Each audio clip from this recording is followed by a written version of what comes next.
Hello বন্ধুরা, শ্রাবণীর Bengali কিচেনে সবাইকে স্বাগত। আজ আমি আপনাদের সঙ্গে একটা নতুন রেসিপি শেয়ার করছি, পালং শাকের বড়ার কারি। তো ওই পালং শাকের বড়ার কারির রেসিপিটা সম্পূর্ণ আমি নিরামিষ পদ্ধতিতে করব। তো একদম প্রথমে আমি বড়াটা বানিয়ে নেব, তারপর আমি কারিটা তৈরি করব। তো বড়াটা আগে কী কী উপকরণ লাগছে চলুন আমরা জেনে নিই। বেসন আমি 200 গ্রামের মতো নিয়েছি।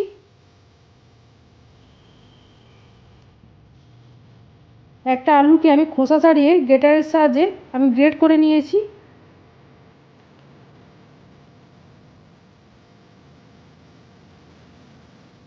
রিফাইন তেল নিয়েছি।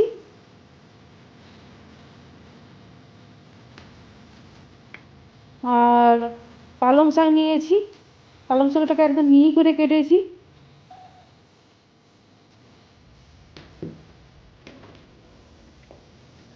সর্ষে তেল নিয়েছি, লবণ নিয়েছি,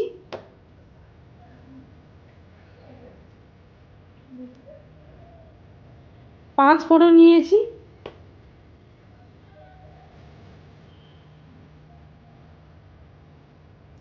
হলুদ নিয়েছি,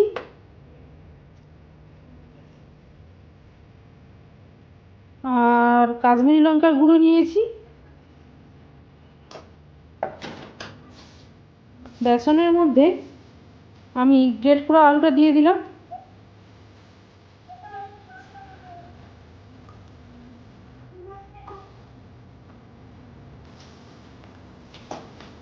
আর পালং শাকগুলো দিয়ে দেবো।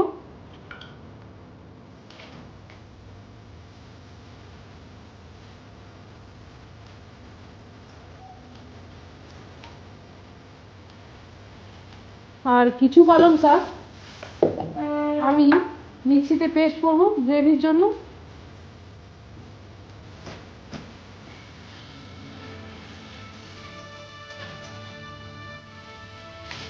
এটা আমি পেস্ট করে দেখাচ্ছি। ততক্ষণে আমি এইটা আমি বেসনের সঙ্গে মাখিয়ে নেব।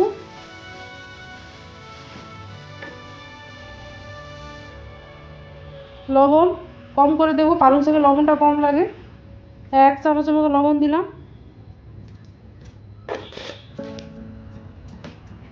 তারপর আমি হলুদটা দেব। এইবার আমি হলুদটা দিয়ে দেব। হলুদ 1 চামচের মতো দিলাম।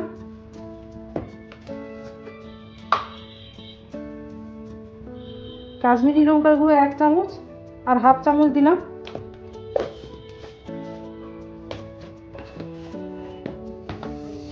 দিয়ে অল্প পরিমাণ জল দেব, যেহেতু পালং শাক এখন শীতের পালং শাক রসালো থাকে, তাই কম করে জল দেব। দিয়ে এটা একটা ভালো করে মাখিয়ে নেব। মাখানোর পর দেখাচ্ছি। দেখুন বন্ধুরা, আমি একদম মাখো করে মাখিয়ে নিয়েছি বেসন দিয়ে। আর যে কিছু পালং শাক আমি কেটে রাখছিলাম সেটা আমি মিক্সিতে পেস্ট করে নিয়েছি। এটা গ্রেভির জন্য দেব। আর আমি মশলার কথা আগে বলিনি, জিরে আদা বাটা দিয়ে এই তরকারিটা হবে। এইবার আমি বড়াগুলো ভাজবো। কড়াই বসিয়ে দিয়েছি, কড়াইটা গরম হয়ে গেছে। এবার আমি রিফাইন তেলটা দিয়ে দিলাম।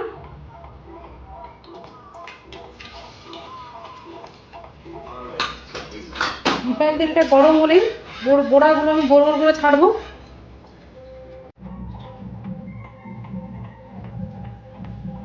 একটা বেশ হয়ে গেল,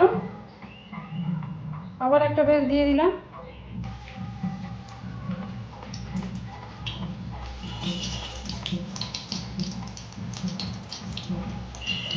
সবগুলো আমি একই প্রসেসে ভেজে নেব।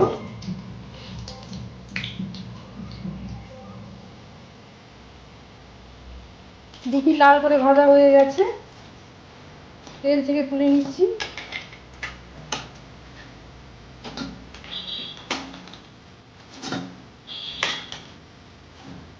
এবার আমি তেলটা কাটিয়ে নেব।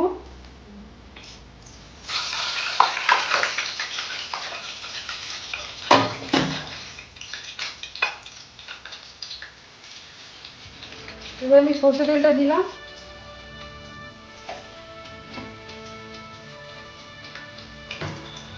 সর্ষে তেলটা গরম হলে আমি 5 ফোড়ন দেবো। গরম হয়ে গেছে, এবার আমি 5 ফোড়নটা দিলাম।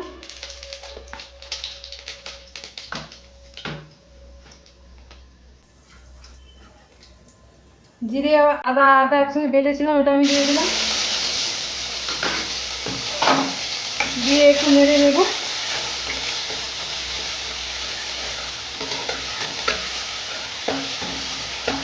2-3 মিনিটের মতন ভেজে নিয়েছি। এবার কিছু পালং শাক দিয়ে মিক্সিতে পেস্ট করে রাখছিলাম, এটা আমি দিয়ে দিলাম।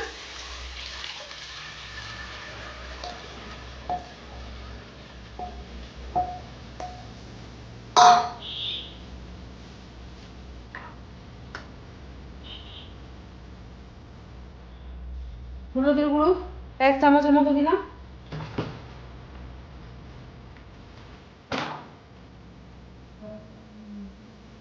কাশ্মীরি লঙ্কার গুঁড়ো 1 চামচের মতো দিলাম।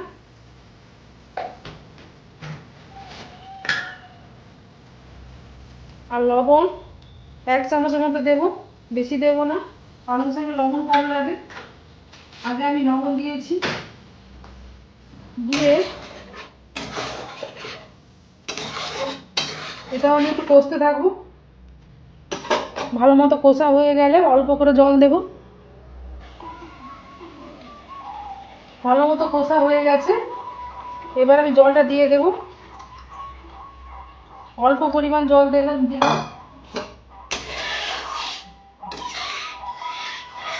গ্রেভিটা ফুটে উঠলেই আমি পকোড়াগুলো দিয়ে দেব। এবার আমি ঢাকনা দিয়ে দেব। 4-5 মিনিট আমি ফুটিয়ে নিয়েছি, গ্রেভিটা গাঢ় গাঢ় হয়ে এসছে। এইবার ভেজে রাখা পকোড়াগুলো দিয়ে দিলাম।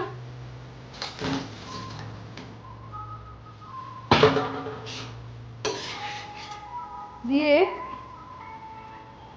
3-4 মিনিট এটাকে আমি একটু ফুটিয়ে নেবো, বেশিক্ষণ ফোটাবো না, তাহলে বড়াগুলো নরম হয়ে যাবে। 3-4 মিনিট আমি ফুটিয়ে নিয়েছি, গ্যাসটা আমি অফ করে দিলাম।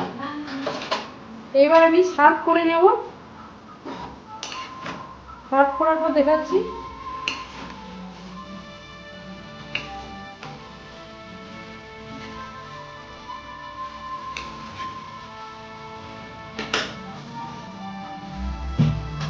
দেখুন বন্ধুরা কত সুন্দর হয়েছে, কালারটাও খুব সুন্দর এসেছে।